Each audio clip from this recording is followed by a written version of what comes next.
It usually starts quietly. A man in his late 60s wakes up in the middle of the night, not from pain, not from thirst, but from something he can't quite name. He sits on the edge of the bed, the room dim, the silence heavy. He rubs his knees, which have started aching lately. He looks at his hands, remembering the strength they used to hold, the weight they could carry, the things they once built. And then it hits him, not a thought exactly, but a question. Is this it? Is this what the rest of my life looks like? It's not fear, not yet, but it's close. It's a kind of awareness, an uneasy sense that the body he's lived in for nearly 7 decades is beginning to betray him in slow motion.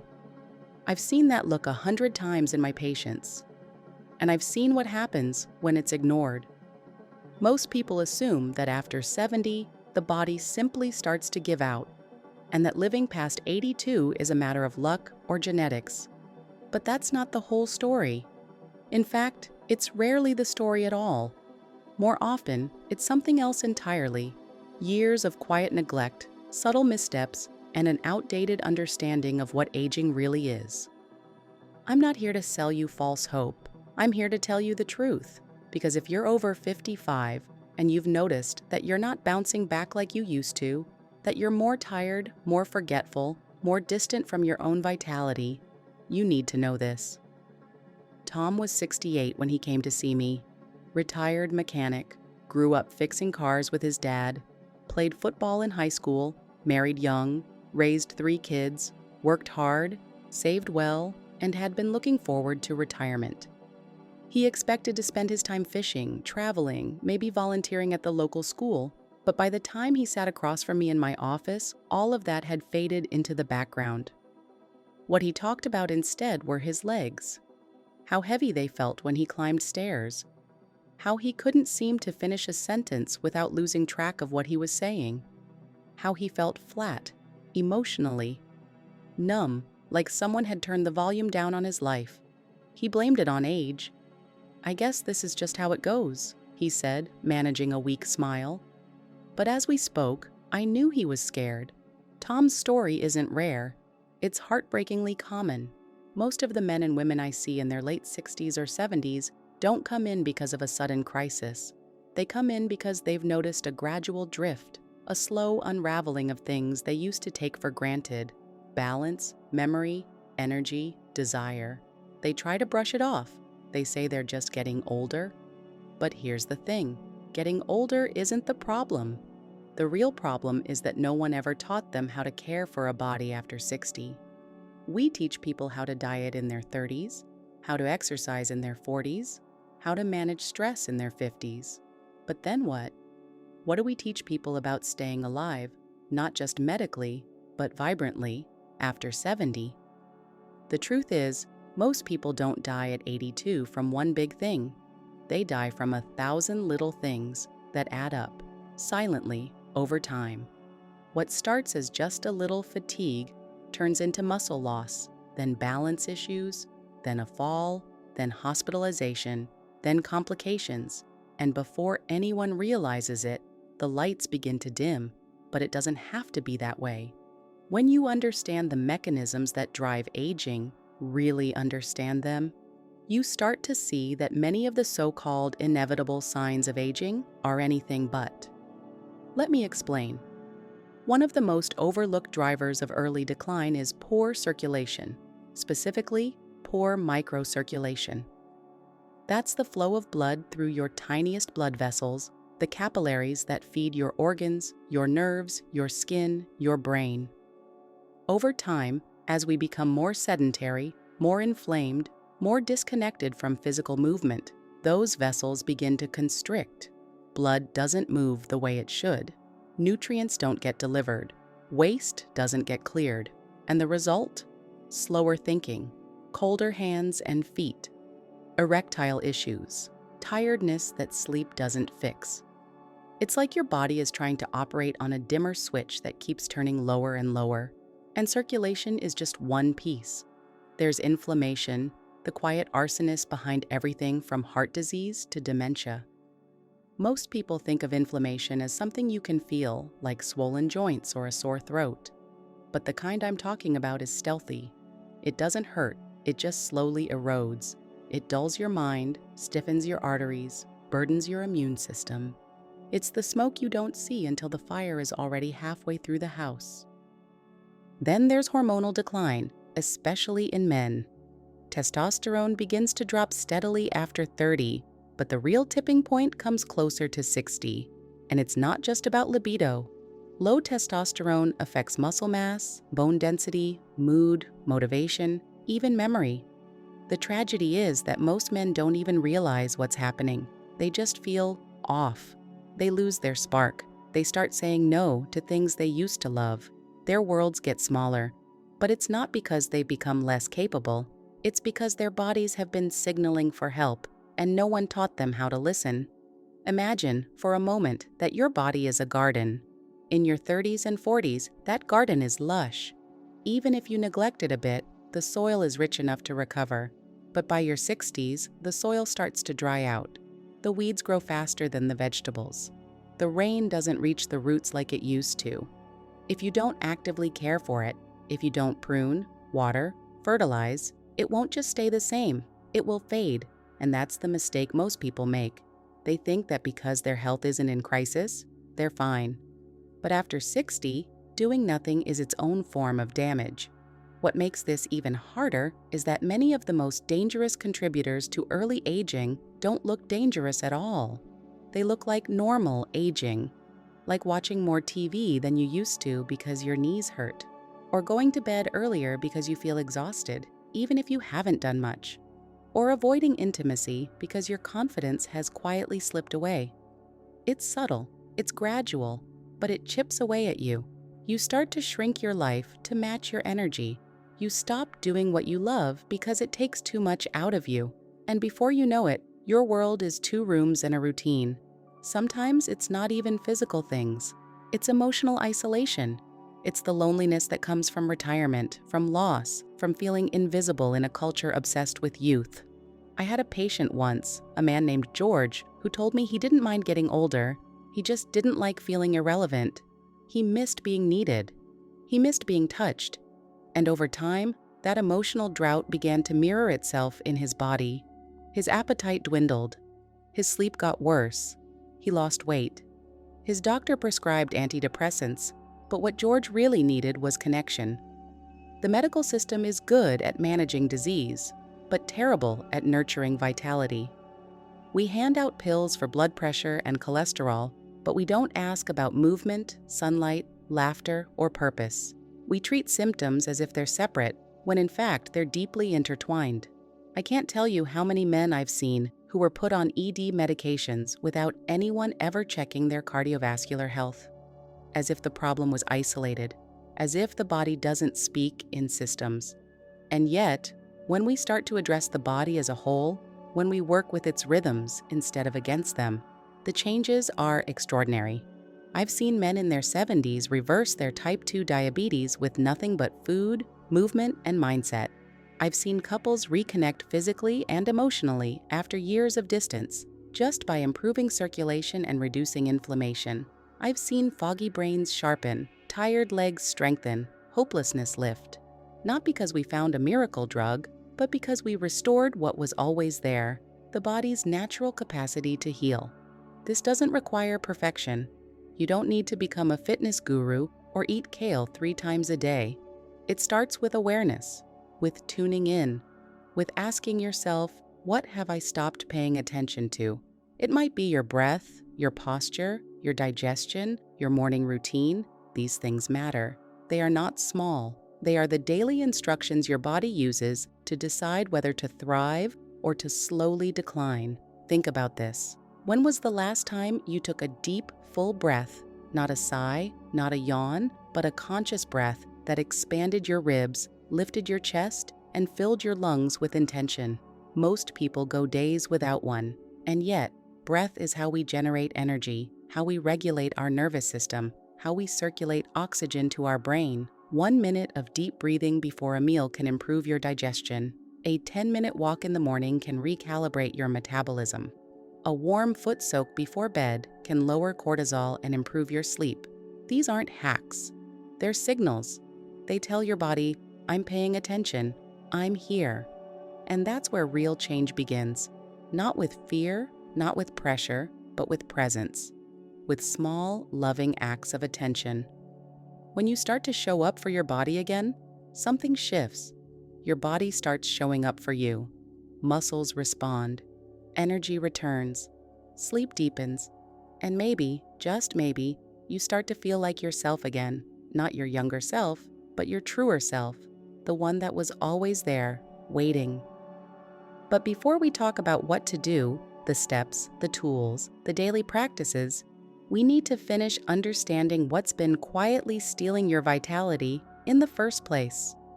Because once you see the full picture, you can never unsee it.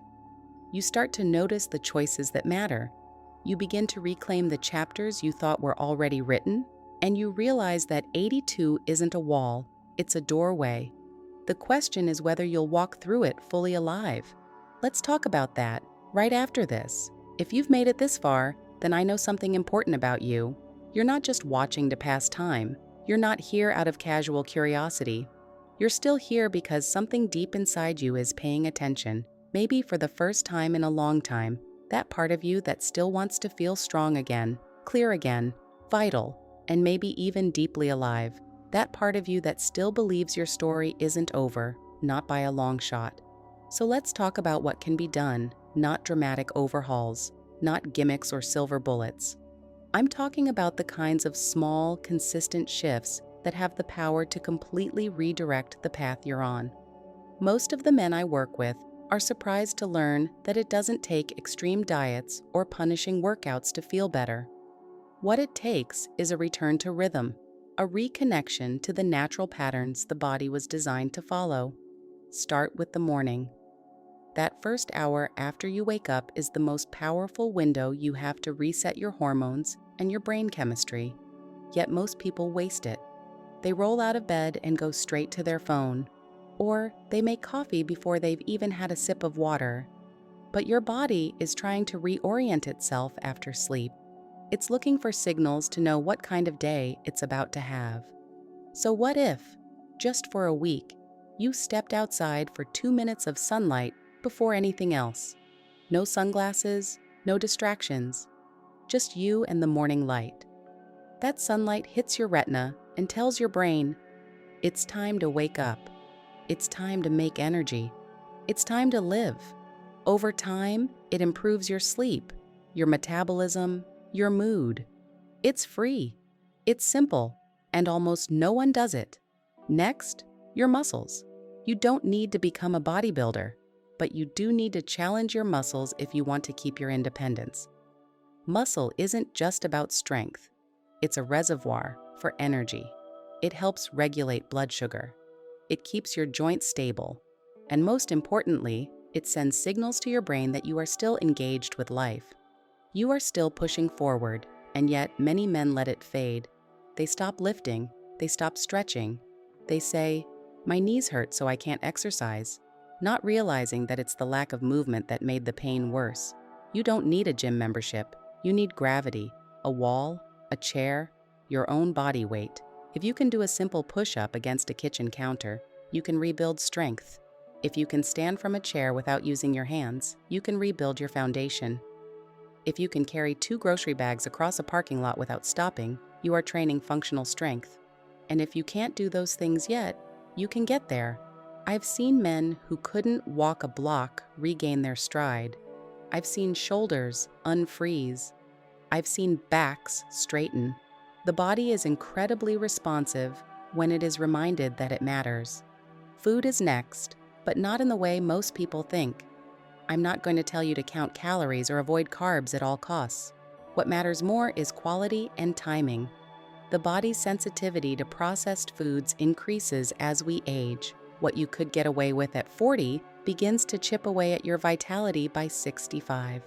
Processed sugar and industrial oils don't just add pounds. They inflame your arteries, they cloud your thinking, they disrupt your hormones.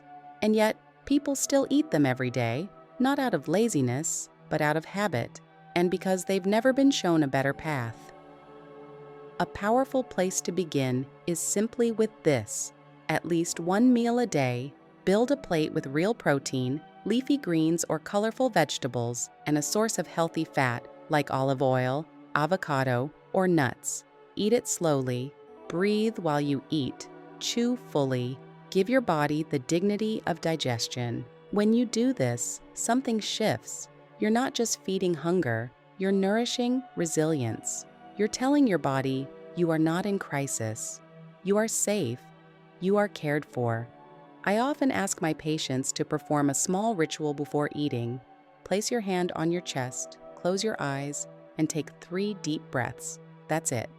But what it does is shift your nervous system out of fight or flight and into rest and digest. It wakes up the parasympathetic state.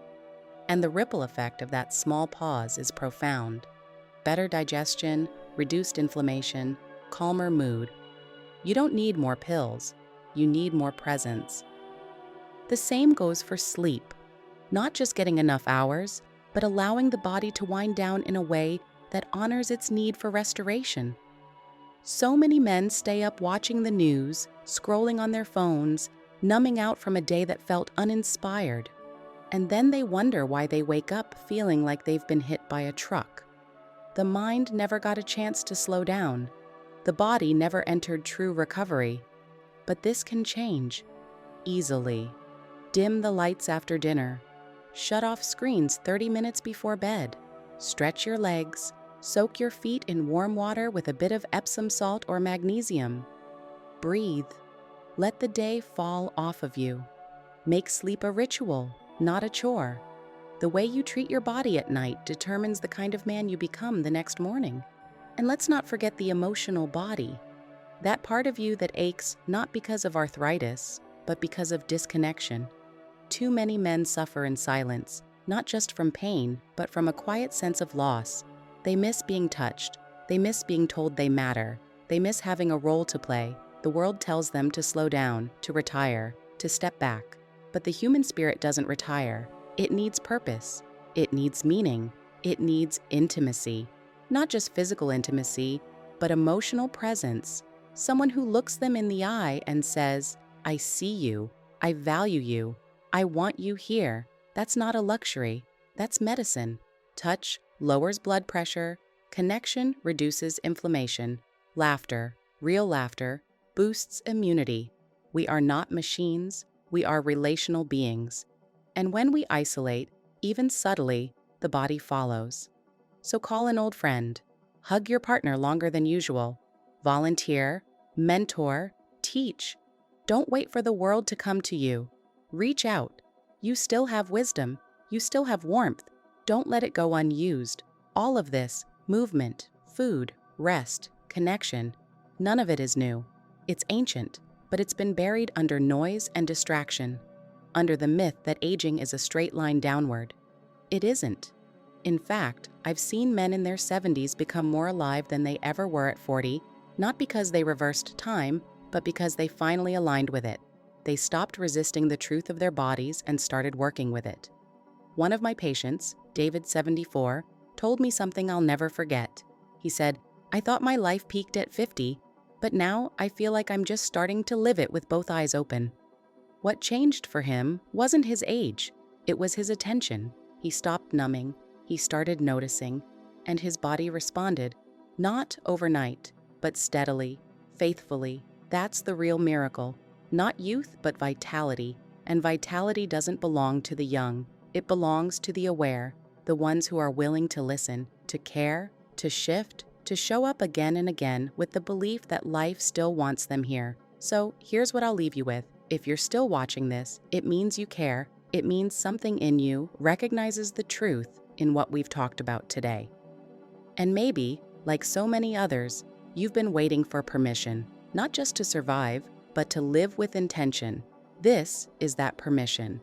Right here, right now. You are not too old. It is not too late. Your body is listening. Your spirit is listening. The second half of your life can be the most meaningful, the most connected, the most awake if you choose to show up for it. And if this message spoke to you, if it stirred something in you, don't let it end here. Share it with a friend, a brother, a father, a partner, someone who may be walking the same quiet road you've been on. Someone who needs to hear, "You're not alone, and you are not done," because you're not even close. I'm Dr. Camila Cruz. Thank you for spending this time with me. Until next time, breathe deeply, move gently, love fiercely, and never forget, your best years aren't behind you.